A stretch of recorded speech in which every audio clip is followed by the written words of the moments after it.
23 मार्च यानी बलिदान दिवस, 23 मार्च की तारीख को याद कर हर हिंदुस्तानी की आंखें नम हो जाती हैं, क्योंकि आज ही के दिन शहीद आजम भगत सिंह, राजगुरु और सुखदेव सिंह को फांसी की सज़ा सुनाई गई थी। हंसते हंसते इन तीनों स्वतंत्रता सेनानियों ने फांसी के फंदे को अपने गले से लगा लिया था। उसको आज की तारीख को याद करके हर हिंदुस्तानी उनको याद करता है, अपनी श्रद्धांजलि अर्पित करता है। तो इस वक्त हम शहीद आजम भगत सिंह के घर में मौजूद हैं और हम आपको दिखाना चाहेंगे ये वो कलश है जिसमें शहीद आजम भगत सिंह, राजगुरु और सुखदेव सिंह की जो अस्थियां हैं अंग्रेज़ों के द्वारा परिवार वालों को सौंपी गई थी। हालांकि बताया जा रहा है कि अंग्रेज़ों ने फांसी की सज़ा दिए जाने के बाद उनको एक ही जगह, जो लाहौर के पास जगह है, वहाँ पर उनका अंतिम संस्कार कर दिया था और फिर सभी तीनों स्वतंत्रता सेनानियों की अस्थियां एक ही कलश में भर दी गई थी, लेकिन वो अलग अलग परिवारों को फिर सौंपी गई। तो इसमें ये चिट्ठियां भी उनकी हैं जो शहीद आजम भगत सिंह ने अपने माता पिता और भाइयों के लिए लिखी थी। ये आखिरी चिट्ठियां हैं, इसके बारे में भी हम बात करेंगे। हमारे साथ इस वक्त मौजूद हैं शहीद आजम भगत सिंह के भतीजे सरदार किरणजीत सिंह संधू जी। स्वागत है सर आपका। आज जिस तरह से देश याद कर रहे हैं उन स्वतंत्रता सेनानियों को, जिनमें से एक शहीद आजम भगत सिंह भी हैं, आप उनके भतीजे, क्या कहते हैं? ये दिन याद दिलाता है कि उस पीढ़ी के लाखों नौजवानों ने किस तरह हंसते हंसते बिना किसी स्वार्थ के अपने परिवार, अपनी जवानी, अपने भविष्य को छोड़ के देश के लिए बलिदान दिए थे। और उनकी एक ही कामना थी कि ये देश जो है वो गुलामी से आज़ाद हो, ताकि आने वाली पीढ़ियों को गुलामी की बदनुमा दाग उनके ऊपर ना हो। सरदार भगत सिंह ने एक एक क्षण ये इंतज़ार किया कि कब वो परीक्षा की घड़ी आए और वो हंसते हंसते फांसी के फंदे पे चढ़ें।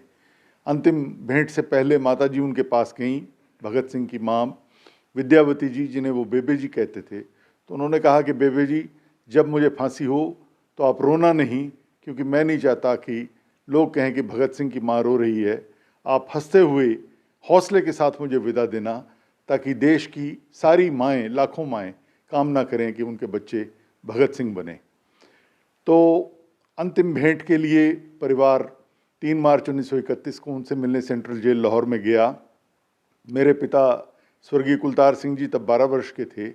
उनकी आंखों में आंसू आ गए और उसे देख के भगत सिंह जी को दुख हुआ। उन्होंने अपना अंतिम पत्र उन्हें लिखा, जो ऐसे था कि प्रिय कुलतार, आज तुम्हारी आंखों में आंसू देख के बहुत दुख हुआ। हौसले से रहना, शिक्षा ग्रहण करना और अपने स्वास्थ्य का ध्यान रखना। और फिर उर्दू में कुछ शेर लिखे उन्होंने, उसे फ़िक्र है हरदम नया तर्ज़े ज़फ़ा क्या हो, हमें ये शौक़ है देखें सितम की इंतहा क्या है। अंग्रेज़ों को ये चिंता है कि वो कितना कष्ट हमें दे सकते हैं, और हम ये देखना चाहते हैं कि वो किस हद तक उनकी जो यातनाएं हैं उसकी परिणति क्या होगी, किस हद तक वो हमें तंग कर सकते हैं। कोई दम का मेहमा हूँ अहले महफिल, चिरागे सहर हूँ बुझा चाहता हूँ, मेरी हवा में रहेगी ख्याल की बिजली, ये मुझते खाक है फानी रहे ना रहे। तो उन्होंने देश के लोगों को ये संदेश दिया कि ये मैं तो एक सुबह के दिए की तरह हूँ, जो दिन निकलेगा वो बुझ जाएगा। ये मानव शरीर मुट्ठी भर राख है, रहे या ना रहे कोई फ़र्क नहीं पड़ता, पर मेरे विचार ज़िंदा रहेंगे और देश की आने वाली पीढ़ियों को प्रेरणा देंगे। तो जो जज्बा उन्होंने दिखाया देश प्रेम का, निस्वार्थ भाव से बलिदान देने का, और जिस निर्भयता से, निडरता से वो फांसी के तख्ते पे गए तीनों लोग, वो अनुकरणीय है। और ये आज की युवा पीढ़ी को ये दिखाता है कि राष्ट्र प्रथम है, देश है तो हम लोग हैं, नहीं तो हमारा कोई वजूद नहीं। सर एक सवाल ये उठता है, क्योंकि जिस तरह हम इतिहास में भी पढ़ते हैं और किताबों में भी लिखा है, अगर गांधी जी चाहते तो तीनों की फांसी टल सकती थी। ये एक विवाद खड़ा किया जाता है। भगत सिंह जी स्वयं नहीं चाहते थे कि उनकी फांसी रुके, वो चाहते थे कि वो उनका बलिदान हो और लाखों लोग ये कामना करें कि हम भी इसी तरह बलिदान देंगे। तो उन्होंने ये कहा था कि अपने जीवन को बचाने के लिए आदर्शों की आहुति वो नहीं दे सकते।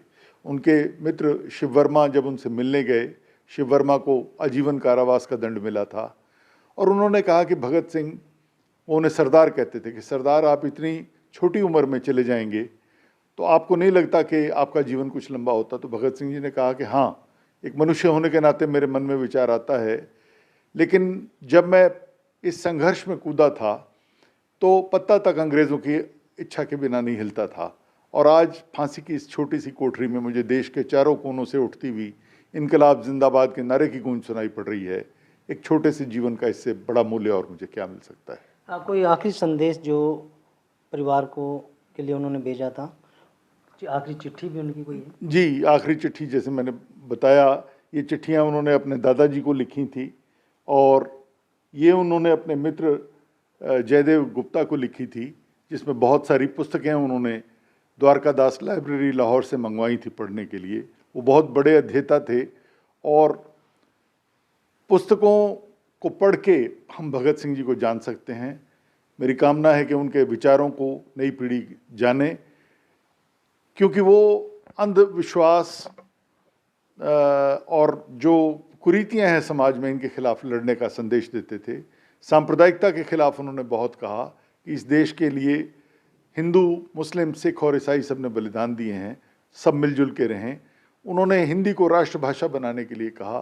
तो जो विचार उन्होंने रखे और उन्होंने कहा कि अंधविश्वास हम छोड़ें, तो वो सारी चीज़ें आज भी प्रासंगिक हैं जो 100 वर्ष पूर्व उन्होंने कही थी।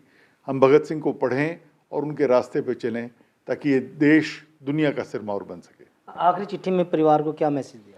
उन्होंने यही कहा था कि आप प्रसन्नता से मुझे विदा करें और उन आदर्शों के लिए संघर्ष करें जिनके लिए मैं जिया हूँ, और एक ये नमूना ये लोगों के सामने एक एग्जाम्पल हो कि किस तरह देश सर्वप्रथम रहता है और हम अपने स्वार्थों से ऊपर उठ के भारत माता की सेवा के लिए अपने प्राण तक अर्पित कर सकते हैं।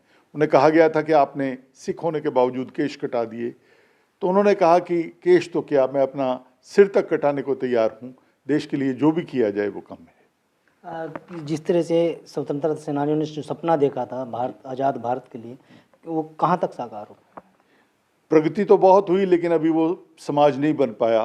तो हमें ये प्रयासरत रहना, यही संकल्प करने का दिन है कि समाज के अंतिम छोर पे जो व्यक्ति खड़ा है उसे भी वही सम्मान मिले, वही सुविधाएं मिले जो आज़ादी में होती हैं, और शोषण मुक्त एक समाज बने, बराबरी का समाज बने, तभी उनका सपना पूरा होगा।